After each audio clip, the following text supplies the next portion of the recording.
Sahabat inspirasi, pernahkah kalian merasa terjebak dalam pikiran sendiri, mengulang penyesalan masa lalu, atau justru dihantui ketakutan akan masa depan? Seakan-akan hidup ini tak memberi jalan keluar, dan kita hanya bisa pasrah dalam keterpurukan. Tapi bagaimana jika aku katakan, penderitaan itu bukan berasal dari kenyataan, melainkan dari cara kita melihatnya. Kisah ini akan membuka mata kita tentang bagaimana seseorang bisa bangkit dari belenggu pikirannya sendiri. Inilah kisah Bayu, seorang pria yang merasa hidupnya hancur. Namun dalam perjalanan panjangnya, ia menemukan sesuatu yang mengubah segalanya. Tapi sebelum kita mulai, pastikan kalian sudah like, share, dan subscribe Narasi Inspiratif Official, karena satu kisah bisa mengubah hidup seseorang. Mari kita mulai. Bayu melangkah perlahan di pematang sawah yang mulai mengering. Angin sore berhembus membawa aroma tanah yang retak oleh panasnya matahari. Butiran keringat di pelipisnya mengalir pelan, tapi itu bukan karena lelah mencangkul, melainkan karena pikirannya yang terus berputar tanpa henti. Setiap kali ia menatap hamparan sawah yang luas ini, ada satu pertanyaan yang terus mengganggu pikirannya. Bagaimana aku bisa berakhir di sini? Bayu bukanlah seorang petani sejak awal. Dulu, ia adalah seorang mahasiswa yang berambisi besar, bercita-cita menjadi seorang arsitek ternama. Ia menghabiskan bertahun-tahun mengejar mimpinya di kota, mengabaikan lelah, bahkan mengorbankan banyak hal demi masa depan yang ia bayangkan akan gemilang. Namun semua berubah ketika ia gagal dalam ujian akhir yang menentukan kelulusannya. Saat itu, seluruh dunianya runtuh. Aku sudah berusaha, aku sudah bekerja keras. Kenapa aku tetap gagal? Pikirnya berulang-ulang. Tidak ada yang lebih menyakitkan bagi Bayu selain melihat teman-temannya satu persatu meraih keberhasilan, sementara ia tertinggal sendirian di persimpangan hidup. Kegagalan itu begitu membekas di hatinya, menanamkan luka yang tak kunjung sembuh. Ia merasa seperti pecundang, seperti seseorang yang telah mengecewakan keluarganya, terutama ibunya, yang selalu percaya bahwa anaknya akan membawa perubahan besar bagi hidup mereka. Ketika akhirnya ia memutuskan untuk pulang ke desa, itu bukan karena ia ingin, tetapi karena ia merasa tak punya pilihan lain. Kembali ke tempat ia dibesarkan, terasa seperti sebuah pengakuan bahwa ia telah kalah dalam pertarungan hidup. Tapi yang lebih menyakitkan adalah tatapan orang-orang di desa. Beberapa menatapnya dengan iba, yang lain dengan cibiran. Sayang sekali, anak itu dulu pintar di kota, tapi lihat sekarang, hanya seorang petani biasa. Begitu bisik-bisik yang sering ia dengar di belakangnya. Semenjak saat itu, Bayu mulai menarik diri. Ia bekerja di sawah bukan karena mencintainya, melainkan karena ia tidak tahu harus berbuat apa lagi. Hari-harinya dihabiskan dengan mencangkul tanah, tapi pikirannya selalu melayang ke masa lalu. Setiap kali ia melihat air yang mengalir di selokan kecil di tepi sawah, ia teringat akan mimpi-mimpinya yang perlahan menghilang, larut dalam arus waktu yang tak bisa ia putar kembali. Hari ini pun, seperti hari-hari sebelumnya, Bayu hanya berdiri memandangi hamparan sawahnya tanpa benar-benar melihatnya. Ia ingin percaya bahwa semua ini bukan akhir, tetapi bagaimana jika memang tidak ada jalan keluar? Bagaimana jika ia memang ditakdirkan untuk tetap di sini, menjalani hidup yang tak pernah ia inginkan? Malam mulai turun. Di dalam rumah kayu sederhana miliknya, Bayu duduk di dekat jendela, membiarkan angin malam masuk dan menerpa wajahnya yang penuh dengan beban pikiran. Di atas meja kecil di depannya, ada sebuah kalender lusuh yang sudah bertahun-tahun menggantung di dinding. Ia menatap tanggal-tanggal yang lewat begitu saja, tanpa ada perubahan berarti dalam hidupnya. Sudah 3 tahun sejak aku kembali ke desa ini, gumamnya pelan. 3 tahun, tapi apa yang sudah ia capai? Tak ada. Hidupnya tetap sama, monoton, tanpa arah. Ia bekerja di sawah, pulang ke rumah, makan seadanya, lalu tidur. hanya untuk mengulangi semuanya esok hari. Dan setiap malam seperti ini, pikirannya selalu dipenuhi ketakutan. Bayu takut jika waktu terus berjalan, tanpa ia bisa melakukan sesuatu yang berarti. Ia takut suatu hari nanti, ia akan bangun sebagai lelaki tua yang hanya mengenang masa mudanya yang sia-sia. Ia takut jika semua mimpinya benar-benar hilang, dan ia tak lagi punya kesempatan untuk mengubah hidupnya. Bagaimana jika aku tetap seperti ini selamanya? Pikiran itu menghantam dadanya seperti gelombang besar.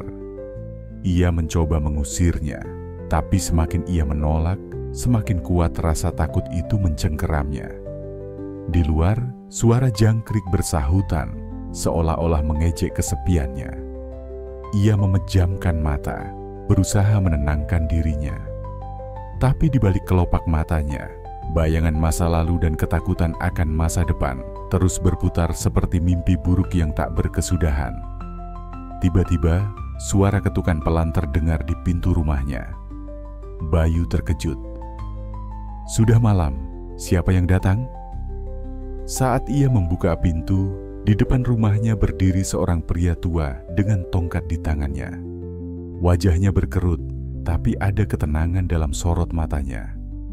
Ia adalah Pak Wiryo, seorang lelaki bijak yang telah lama tinggal di desa. "Bayu, kau masih terjaga?" tanya Pak Wiryo dengan suara lembut. Bayu mengangguk pelan. "Ada apa, Pak?" Pak Wiryo tersenyum lalu melangkah masuk tanpa menunggu undangan. "Aku hanya ingin berbincang sebentar. Aku melihatmu tadi sore, berdiri lama di sawah dengan tatapan kosong. Ada sesuatu yang mengganggumu?" Bayu terdiam. Ia ragu apakah ia harus menceritakan kegelisahannya. Tapi di saat yang sama, ada sesuatu dalam diri Pak Wiryo yang membuatnya merasa nyaman. Ia merasa seperti bertemu seseorang yang memahami beban yang selama ini ia pikul sendirian. Aku hanya berpikir tentang hidupku, Pak," jawab Bayu akhirnya. "Aku tidak tahu harus bagaimana. Aku takut masa depan tidak akan berubah. Aku takut akan terus begini sampai akhir hayatku." Pak Wiryo mengangguk, lalu duduk di kursi bambu di dekat jendela. Ia menghela napas pelan sebelum berbicara. "Bayu, apa kau tahu bahwa ketakutanmu itu bukan berasal dari masa depan, tapi dari pikiranmu sendiri?" Bayu mengerutkan kening. "Maksud Bapak?" Pak Wiryo menatapnya dengan mata yang dalam. "Masa depan belum terjadi, tetapi kau sudah membiarkan dirimu disiksa olehnya. Kau membayangkan yang terburuk, seolah-olah tak ada harapan. Padahal, yang terpenting bukanlah apa yang akan terjadi nanti, tetapi apa yang kau lakukan sekarang." Kata-kata itu menggantung di udara. Bayu tak langsung menjawab, tetapi di dalam hatinya ia merasa seperti baru saja mendengar sesuatu yang penting. Namun, benarkah semuanya hanya ada di pikirannya? Bisakah ia benar-benar mengubah caranya melihat dunia? Bayu tak tahu, tapi untuk pertama kalinya dalam waktu yang lama, ia merasa ingin mencari jawabannya. Bayu masih diam, mencoba mencerna kata-kata Pak Wiryo. Masa depan belum terjadi, tapi mengapa ketakutannya terasa begitu nyata? Mengapa setiap kali ia berpikir tentang hari esok, dadanya terasa sesak seakan sesuatu yang buruk akan menimpanya? Di luar, angin malam bertiup lembut, membuat daun-daun pisang di halaman belakang bergoyang pelan. Di dalam rumah, hanya ada suara lampu minyak yang berkedip kecil di sudut ruangan. Pak Wiryo masih duduk di kursi bambu, menatap Bayu dengan mata penuh kebijaksanaan. "Bayu, mari kita keluar sebentar," kata Pak Wiryo tiba-tiba. Bayu menoleh, sedikit terkejut. Tapi tanpa banyak bertanya, ia bangkit dan mengikuti langkah lelaki tua itu keluar rumah. Di depan rumah, Pak Wiryo menatap ke langit. Bulan menggantung terang di antara taburan bintang. "Lihatlah langit ini, Bayu," katanya sambil menunjuk ke atas. "Apa yang kau lihat?" Bayu menengadah, mengamati langit malam yang luas. "Bintang, bulan." "Malam yang tenang," jawabnya pelan. Pak Wiryo tersenyum. "Benar, Tapi ada sesuatu yang lebih penting di sana. Ia kemudian melanjutkan, langit ini seperti hidup selalu berubah. Terkadang cerah, terkadang mendung. Kadang bintang-bintang tampak bersinar, tapi di lain waktu awan menutupinya. Apakah langit pernah menolak perubahan itu? Bayu terdiam. Ia mulai memahami arah pembicaraan Pak Wiryo. Kau melihat hidupmu seperti langit yang mendung terus-menerus, lanjut Pak Wiryo. Kau mengira bahwa mendung itu akan tetap ada selamanya, padahal ia hanya sementara. Kau terjebak dalam bayangan masa lalu dan ketakutan akan masa depan, seolah-olah langit malam ini tak akan pernah berubah. Padahal, seperti bintang yang selalu ada meskipun tertutup awan, harapan pun selalu ada di hidupmu. Hanya saja kau tidak melihatnya. Bayu menatap lelaki tua itu. Ada sesuatu dalam kata-katanya yang menusuk hatinya, tapi sekaligus menenangkan. Ia tak bisa menyangkal bahwa selama ini ia memang terlalu fokus pada apa yang sudah hilang dan terlalu takut menghadapi apa yang belum terjadi. Tapi, Pak, kata Bayu akhirnya, bagaimana jika aku memang tidak punya harapan? Aku sudah gagal. Aku tidak tahu bagaimana memulai lagi. Pak Wiryo tersenyum lembut. Bayu, tidak ada yang benar-benar berakhir sampai kau berhenti berusaha. Pertanyaannya bukan tentang apa yang telah terjadi atau apa yang akan terjadi. Pertanyaannya adalah apa yang ingin kau lakukan sekarang. Bayu menggigit bibirnya, mencoba mencari jawaban. Namun sebelum ia bisa berkata apa-apa, Pak Wiryo bangkit dari duduknya. Besok pagi, temui aku di tepi sungai, kata lelaki tua itu sebelum melangkah pergi. Ada sesuatu yang ingin kutunjukkan kepadamu. Bayu hanya bisa menatap punggung Pak Wiryo yang perlahan menghilang dalam gelapnya malam. Ia tidak tahu apa yang menantinya besok, tapi untuk pertama kalinya dalam waktu yang lama, ada rasa penasaran yang muncul di hatinya. Keesokan paginya, Bayu bangun lebih awal dari biasanya. Langit masih berwarna jingga saat ia berjalan menuju sungai, tempat ia berjanji akan bertemu Pak Wiryo. Langkahnya terasa berat, bukan karena kelelahan, tetapi karena pikirannya yang masih dipenuhi keraguan. Sesampainya di tepi sungai, ia melihat Pak Wiryo sudah duduk di atas batu besar, menatap aliran air yang jernih. Lelaki tua itu tampak begitu tenang, seolah tidak ada beban yang mengganggunya. Kau datang, kata Pak Wiryo tanpa menoleh. Bayu mengangguk dan duduk di sebelahnya. Mereka berdua diam sejenak, hanya mendengarkan suara gemericik air yang mengalir. Bayu, perhatikan air ini, kata Pak Wiryo akhirnya. Apa yang kau lihat? Bayu menatap aliran sungai. Airnya mengalir tanpa henti, membentuk riak-riak kecil di antara batu-batu. Air ini terus bergerak, jawab Bayu. Mengalir ke hilir, tidak pernah berhenti. Pak Wiryo mengangguk. Benar, dan apakah kau pernah melihat air sungai yang mengalir mundur? Bayu mengernyit. Tidak, sungai selalu mengalir ke depan. Begitu pula dengan kehidupan, kata Pak Wiryo sambil tersenyum. Masa lalu adalah seperti air yang sudah mengalir jauh. Tidak peduli seberapa besar kau ingin mengembalikannya, kau tidak bisa. Tetapi yang bisa kau lakukan adalah memilih bagaimana kau akan melanjutkan hidupmu. Bayu terdiam. Ia mengerti maksud Pak Wiryo, tetapi ada sesuatu dalam dirinya yang masih memberontak. Tapi, Pak, katanya dengan suara pelan, kenapa rasanya sulit melepaskan masa lalu? Kenapa aku terus merasa bahwa jika aku bisa mengubah sesuatu di masa lalu, hidupku sekarang pasti lebih baik?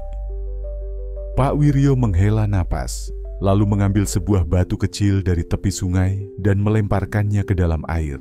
Batu itu jatuh, menciptakan lingkaran ombak kecil yang menyebar ke segala arah. Kau lihat riak itu? Tanya Pak Wiryo. Bayu mengangguk. Itulah yang terjadi ketika kau terlalu terpaku pada masa lalu. Kau membiarkan satu kejadian menyebar dan memengaruhi seluruh hidupmu. Tetapi lihatlah, dalam beberapa detik, riak itu akan menghilang, dan permukaan air akan kembali tenang. Bayu menatap air sungai yang mulai kembali jernih. Kata-kata Pak Wiryo terasa seperti pukulan telak di hatinya.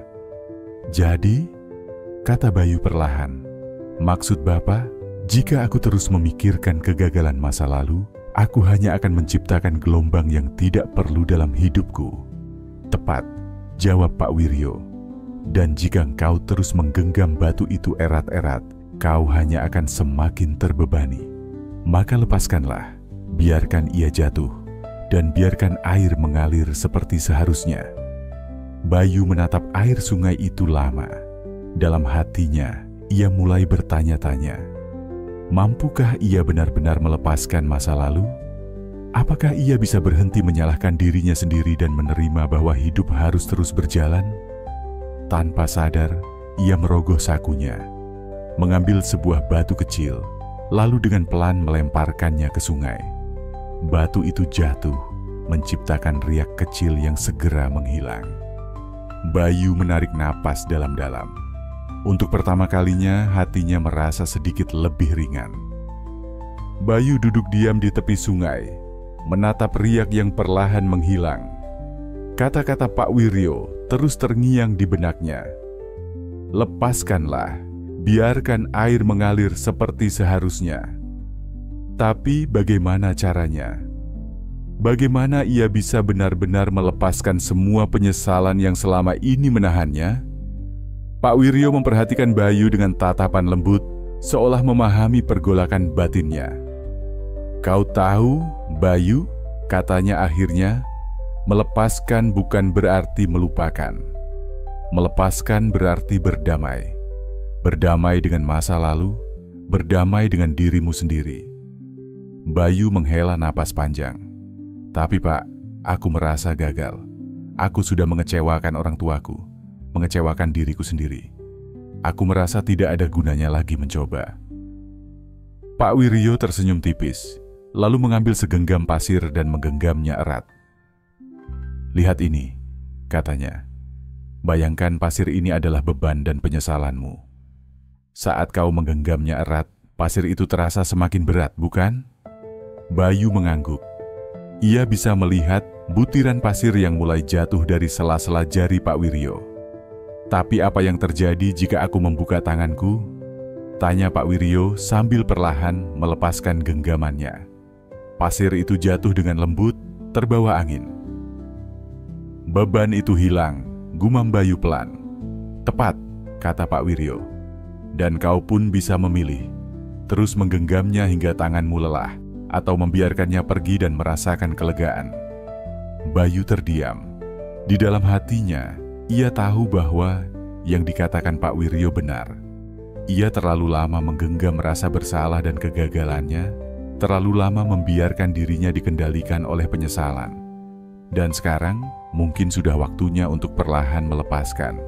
"Tapi Pak, aku tidak tahu harus mulai dari mana," kata Bayu dengan suara pelan. Pak Wiryo menepuk pundaknya dengan lembut. "Mulailah dari langkah kecil, Bayu. Satu hal sederhana, maafkan dirimu sendiri. Tanpa itu, kau tak akan bisa melangkah kemanapun." Bayu menatap lelaki tua itu. "Maafkan diri sendiri." "Ya," jawab Pak Wiryo. "Bagaimana bisa kau berharap masa depan yang lebih baik jika kau masih menghukum dirimu atas sesuatu yang sudah berlalu?" Saat itu, sesuatu dalam diri Bayu mulai berubah. Ia tidak tahu apakah ia sudah benar-benar bisa melupakan masa lalunya. Tetapi satu hal yang pasti, ia ingin mencoba. Entah bagaimana, pagi itu terasa lebih cerah dari sebelumnya. Pagi berikutnya, Bayu berdiri di ambang pintu rumahnya. Ia memandang ke sekeliling, melihat sawah yang luas membentang, langit biru yang jernih, dan suara burung-burung yang berkicau dari pepohonan. Dulu, ia melihat ini semua sebagai tanda keterpurukan. Tapi hari ini, untuk pertama kalinya, ia melihatnya sebagai awal yang baru. Bayu menarik napas dalam-dalam. Ia masih takut, masih ada sisa keraguan dalam dirinya. Tapi satu hal yang ia pelajari dari percakapannya dengan Pak Wiryo adalah bahwa ketakutan itu hanya ada dalam pikirannya. dan ia tidak bisa terus membiarkannya mengendalikan hidupnya. "Baiklah," gumamnya, "aku harus mulai dari sesuatu." Tanpa menunggu lebih lama, Bayu mengambil cangkulnya dan berjalan ke sawah. Tapi kali ini, ia tidak lagi melangkah dengan berat. Ada sedikit rasa percaya diri dalam langkahnya. Ada secercah harapan yang mulai tumbuh. Siang itu, saat ia bekerja di sawah, seseorang memanggilnya dari kejauhan. "Bayu." Ia menoleh dan melihat seorang pria berusia sekitar 40-an berjalan mendekat. Itu Pak Arman, salah satu petani sukses di desa yang memiliki lahan pertanian cukup luas. "Aku dengar kau pernah kuliah di bidang arsitektur, ya?" tanya Pak Arman setelah menyapanya. Bayu mengangguk, sedikit terkejut dengan pertanyaan itu. "Aku sedang butuh seseorang yang bisa membantu merancang sebuah sistem irigasi kecil untuk sawahku," lanjut Pak Arman. "Kau tertarik untuk membantu?" Bayu terdiam sejenak. Dulu, ia akan langsung menolak, berpikir bahwa dirinya sudah gagal dan tidak pantas lagi melakukan pekerjaan yang berhubungan dengan ilmunya.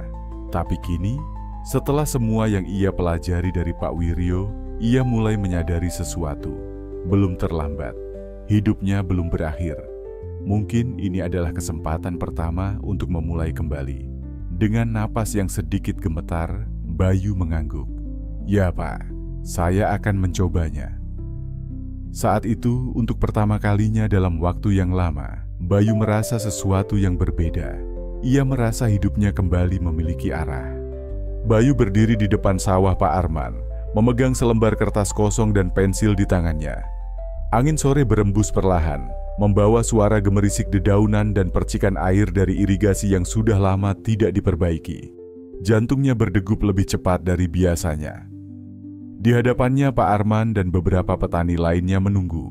Mereka ingin mendengar rencana Bayu tentang sistem irigasi baru yang bisa memperlancar aliran air ke sawah mereka. Tapi Bayu ragu. Ia belum pernah melakukan ini sebelumnya di dunia nyata. Selama kuliah, ia hanya belajar teori dan menggambar desain di atas kertas. Sekarang, ia harus mengaplikasikannya di lapangan. "Bagaimana Bayu?" tanya Pak Arman, membuyarkan lamunannya. "Apa menurutmu ini bisa diperbaiki?" Bayu menelan ludah. Tangannya berkeringat. Ia ingin menjawab, ingin menjelaskan rencananya, tapi ada ketakutan yang menahannya. Bagaimana jika ia gagal?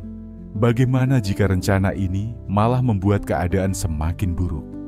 Ketakutan itu kembali muncul, suara kecil di kepalanya yang selama ini menghantuinya. "Kau tidak bisa. Kau akan gagal lagi." Tapi lalu, ia teringat kata-kata Pak Wiryo. "Bagaimana bisa kau berharap masa depan yang lebih baik jika kau masih menghukum dirimu atas sesuatu yang sudah berlalu?" Bayu menarik napas dalam-dalam. Ia memejamkan mata sejenak, mencoba meredakan kegelisahannya. Kemudian, perlahan, ia mulai berbicara. "Pak, saya sudah melihat kondisi irigasi di sawah ini. Masalah utama ada pada saluran air yang tersumbat dan kurangnya kemiringan yang tepat, sehingga aliran air tidak lancar. Saya pikir kita bisa membuat beberapa saluran tambahan dan menyesuaikan elevasi tanah agar distribusi air lebih merata." Petani-petani itu saling berpandangan. Pak Arman mengangguk, tampak tertarik. Kedengarannya masuk akal, katanya. "Tapi bagaimana cara kita melakukannya?" Bayu menatap kertasnya, lalu mulai menggambar sketsa sederhana. Ia menjelaskan dengan lebih percaya diri, meski masih ada sedikit keraguan di hatinya. Tapi semakin ia berbicara, semakin ia merasa yakin. Di akhir penjelasannya, Pak Arman tersenyum. "Bagus Bayu, ide ini patut dicoba. Aku akan meminta beberapa orang membantumu besok untuk mulai menggali saluran baru." Bayu terkejut. Mereka benar-benar mau mencoba idenya? Untuk pertama kalinya, seseorang mempercayai kemampuannya setelah sekian lama. Saat ia berjalan pulang sore itu, ada sesuatu yang berbeda dalam langkahnya. Beban yang selama ini menghantuinya mulai terasa lebih ringan. Mungkin, hanya mungkin, ia benar-benar bisa memulai kembali. Keesokan harinya, Bayu kembali ke sawah bersama beberapa petani yang siap membantu. Mereka mulai menggali saluran baru sesuai dengan sketsa yang telah dibuat. Bayu bekerja keras, memandu mereka, memastikan setiap detail sesuai dengan rencana. Selama beberapa hari, mereka bekerja tanpa henti. Perlahan, sistem irigasi baru mulai terbentuk. Aliran air yang sebelumnya tersendat, kini mulai bergerak lebih lancar. Para petani mulai melihat perubahan, dan semangat mereka pun semakin bertambah. Tapi seperti dalam setiap perjuangan, masalah selalu datang tanpa diduga. Setelah hampir 1 minggu bekerja, hujan deras turun tanpa henti selama 2 hari. Tanah yang baru mereka gali mulai longsor, beberapa bagian saluran yang sudah hampir selesai tertutup lumpur. Ketika Bayu tiba di lokasi, ia melihat para petani berdiri dengan wajah kecewa. "Bayu, lihat ini," kata salah satu petani sambil menunjuk ke arah saluran yang tertutup lumpur. "Kita sudah bekerja keras, tapi hujan malah merusaknya. Apa yang harus kita lakukan sekarang?" Bayu terdiam. Ini adalah ujian pertama sejak ia memutuskan untuk bangkit kembali. Jika ini terjadi beberapa bulan lalu, mungkin ia sudah menyerah. Ia mungkin akan berpikir bahwa ini adalah bukti bahwa ia memang tidak pantas untuk berhasil. Tapi kali ini berbeda. Ia tidak ingin kembali ke pola pikir lamanya. Ia tidak ingin membiarkan kegagalan kecil ini menghancurkan segalanya. Bayu menarik napas dalam-dalam, lalu menatap para petani. "Kita tidak akan menyerah," katanya dengan tegas. "Kita akan membersihkan lumpur ini, memperkuat dinding saluran, dan memastikan ini tidak terjadi lagi. Kita hanya perlu sedikit menyesuaikan rencana." Para petani saling berpandangan, lalu mengangguk. Mereka melihat keyakinan dalam diri Bayu, dan itu cukup untuk membuat mereka kembali bersemangat. Mereka mulai bekerja lagi. Meskipun lebih sulit karena tanah masih basah dan licin, mereka tidak berhenti. Bayu belajar dari kesalahan dan menyesuaikan desainnya agar lebih kuat menghadapi kondisi cuaca ekstrim. Ia menyadari bahwa kegagalan bukanlah akhir, justru itu adalah bagian dari proses untuk menjadi lebih baik. Dan saat akhirnya mereka berhasil memperbaiki saluran, Bayu tersenyum.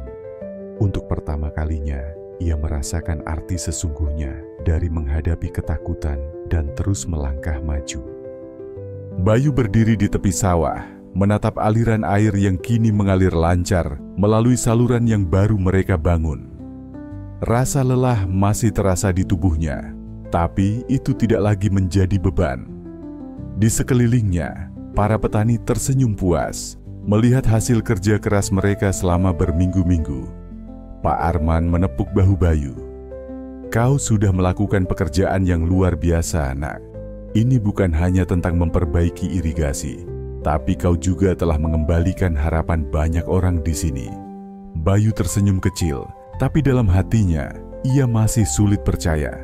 Ia, yang selama ini merasa gagal, ternyata bisa melakukan sesuatu yang berarti.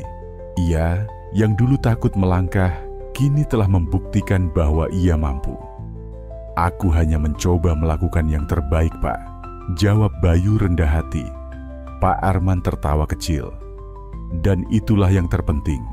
Kau tidak menyerah. Kau tetap berjuang meskipun banyak rintangan." Tak lama kemudian, beberapa petani lain datang menghampiri Bayu. Mereka mulai bertanya tentang bagaimana sistem ini bisa diterapkan di lahan mereka, bagaimana mereka bisa belajar lebih banyak. Bayu yang dulu merasa tidak berguna, kini justru menjadi seseorang yang dicari untuk memberi solusi. Hari itu, di bawah langit biru yang cerah, Bayu menyadari sesuatu yang begitu berharga. Keberhasilan bukanlah tentang tidak pernah gagal, tapi tentang terus mencoba, tentang belajar dari kesalahan, dan tentang keberanian untuk terus melangkah. Saat senja mulai turun, Bayu pulang dengan hati yang lebih ringan. Ada sesuatu yang berbeda dalam dirinya. Ia bukan lagi Bayu yang lama. Ia bukan lagi pria yang terjebak dalam masa lalu. Kini, ia adalah seseorang yang telah menemukan kembali harapannya. Bayu kembali duduk di tepi sungai. di tempat yang sama di mana ia pernah merenungkan semua kegagalannya.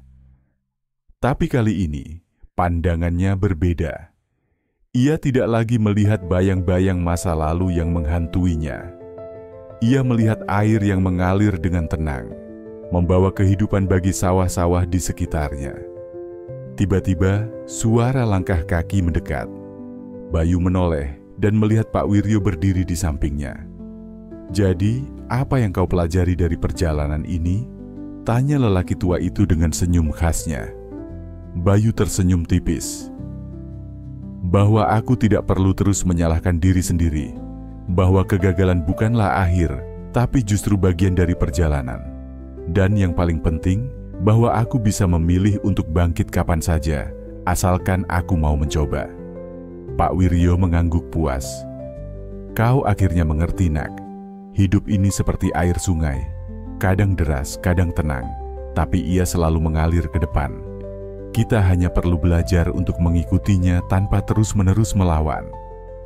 Bayu mengangguk. Dulu, ia selalu takut akan masa depan, takut gagal lagi.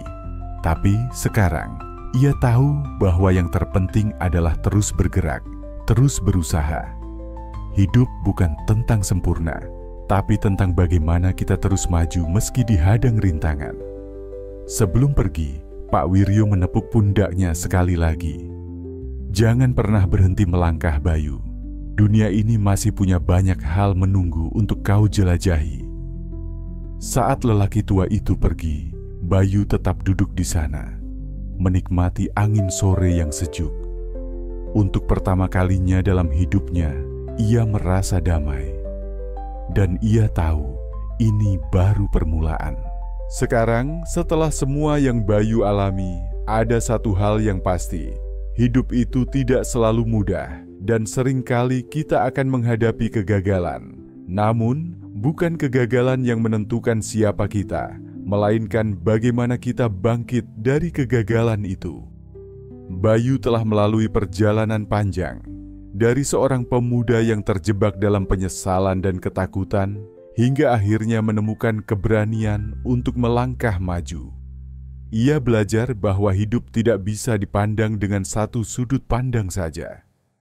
Semua yang kita hadapi, baik itu kegagalan, kesalahan, atau masa lalu, adalah bagian dari perjalanan yang membawa kita menuju kedewasaan dan kebijaksanaan. Bayu juga belajar bahwa untuk menghadapi masa depan, kita harus belajar melepaskan masa lalu. Seperti yang dikatakan Pak Wiryo, hidup ini seperti air sungai, kadang deras, kadang tenang, tapi ia selalu mengalir ke depan. Kita tidak bisa hidup dalam penyesalan yang mengikat kita di tempat yang sama. Kita harus terus maju, beradaptasi, dan mencari peluang di setiap langkah. Terkadang, yang kita butuhkan hanyalah sedikit keberanian untuk memulai, untuk berani gagal dan belajar dari setiap kegagalan. Dan saat kita mulai menerima diri kita, menerima masa lalu kita akan menemukan jalan menuju kedamaian dan kebahagiaan yang sejati. Jadi, sahabat inspirasi, apakah kalian siap untuk melepaskan beban masa lalu dan melangkah ke depan? Jangan biarkan ketakutan atau penyesalan menghalangi kalian untuk menjalani hidup penuh potensi. Seperti Bayu, kita semua memiliki kekuatan untuk berubah, untuk bangkit, dan untuk mulai lagi, tidak peduli seberapa sulitnya perjalanan itu. Jika cerita ini menginspirasi kalian, jangan lupa untuk memberikan like, share, dan subscribe ke channel Narasi Inspiratif Official. Bagikan kisah ini kepada orang-orang yang kalian cintai, agar mereka juga bisa belajar untuk melepaskan masa lalu dan meraih masa depan yang lebih cerah. Terima kasih telah menonton, dan sampai jumpa di kisah inspiratif berikutnya.